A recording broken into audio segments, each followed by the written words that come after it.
Иако пред 15 години договорите на определено време беа доста ретки, денес секој четврт работник во Македонија е ангажиран преку ваков вид на договор.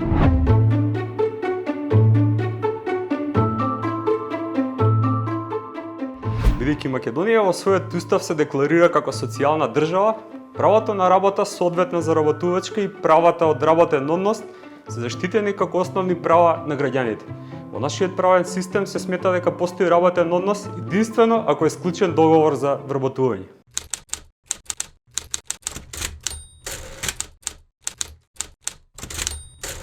Доколку како извор ја земеме Агенцијата за вработување и ги разгледаме нивните податоци во однос на регистрираните пријави на работници за засновани работни односи во последните десетина години, ќе видиме дека има поднесено повеќе пријави на договори на определено отколку на неопределено време. 2003 година, пред да се воведе флексибилноста на пазарот на трудот, во поглед на договорите за вработување, само 3,7% од вработените биле ангажирани преку договори на определено време.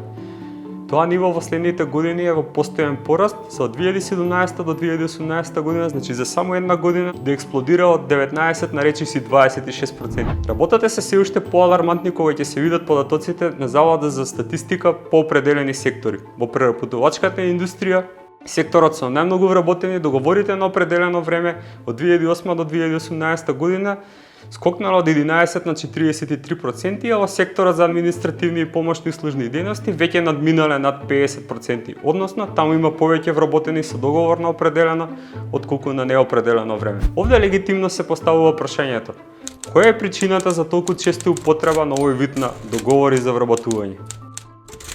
Според одредени стручници, работодавачите најчесто склучуваат договори на определено време со намера да ги одбегнат законските обврски кои инаку би ги имале со договорите на неопределено време при отказ. Со тоа се одбегнуваат обврските од Конвенцијата број 158 на Меѓународната организација на трудот и обврските од Законот за работни односи. Обврските од оваа конвенција предвидуваат дека отказот треба да е основан, работникот писмено да се предупреди пред отказ, да има право на приговор, а подоцна да има право и да поведе судски спор. Со склучување на договор на определено, работниците не се во можност ефективно да ја користат институционалната заштита која им следува.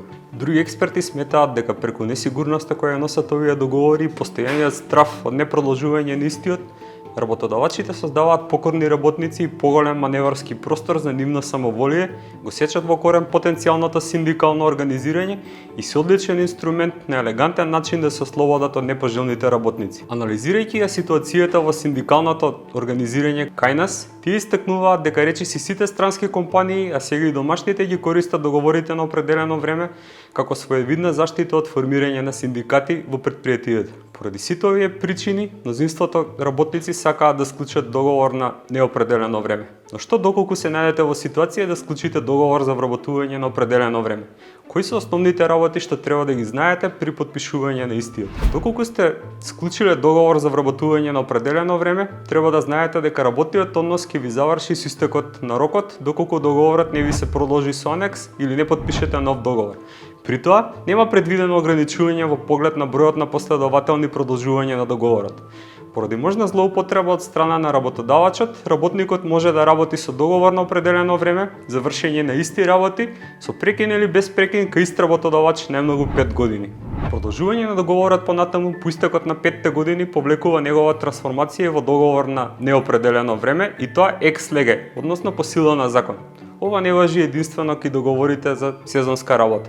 Хронолошки со измените на Законот за работни односи се зголемуваше и време трењето и опсегот на работниот однос на определено време, кој во 2003 изнесуваше 3, а во 2005 4 години. Колку за според во овој рок во Србија изнесува 1, во Словенија 2, а во Хрватска 3 години. По исклучок, работниот однос може да се трансформира во работен однос на неопределено време и пред истекот на рокот од 5 години, ако работникот работи повеќе од 2 години на работно место кое е ослободено по било кој основ и за кое се обезбедени финансиски средства, доколку работодавачот утврди дека има трајна потреба од работникот.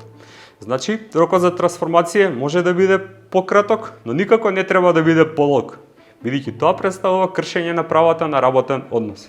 Постои мислење дека вработените на неопределено време имаат повеќе права од работниците вработени на определено време. Иако во Законот за работни односи стои дека во текот на време трењето на работниот однос, работниците што склучиле договор на определено ги имаат целосно истите права како и работниците што склучиле договор за вработување на неопределено време, тие сепак можат да бидат ограничени во остварувањето на одредени права од работниот однос. Ово е случај кај правата за кои се предвидени услови поврзани со одреден проток на време, како на пример регрес за годишен одмор, платен годишен одмор, платен отсуство поради бременност и раѓање и така натаму. Во контекст на ова е и тврдењето дека на вработените на определено време не им следува К15. Меѓутоа, вистината е дека Законот за работни односи предвидува право на регрес за годишен одмор, популарно нареченото К15, за сите вработени лица кои имаат остварено најмалку 6 месеци непрекинат работен стаж кај работодавачот во тековната година, без разлика дали вработениот е пријавен во компанија на неопределено или на определено време. Кога зборуваме за правата на вработените на определено време, мора да алармираме дека актуелниот Закон за работни односи им овозможува на газдите да не им ги продолжуваат договорите на премените жени, доколку тие се вработени со договор на определено време, иако истовремено друг член од законот ги заштитува од дискриминација. За жал, на премените работнички вработени на определено време им е многу потешко докажувањето на дискриминацијата отколку на нивните колешки вработени на неопределено време. Според одредени експерти, ова представува класичен пример на фаус легис, изигрување на законот и тоа по законска процедура. Повеќе информации околу злоупотребата на договорот на определено време кога работничката ќе каже дека е бремена, можете да најдете на истражувањето на тимот на Види вака на следниот линк. Се надеваме дека новиот Закон за работни односи ќе доведе до поголема заштита на бремените работнички и генерално на работниците кои склучиле договор на определено време. Точното дефинирање на ситуацијата и можностите во кои може да се склучи договор и скратувањето на максималниот рок ќе доведе до помала злоупотреба од страна на работодавачите. А што се однесува до самите работници, тие треба конечно да престанат да чекаат некој друг да се бори за нивните права. Како што мудро во една прилика глаголеше големиот Максим Горки, права не се даваат, права се земаат.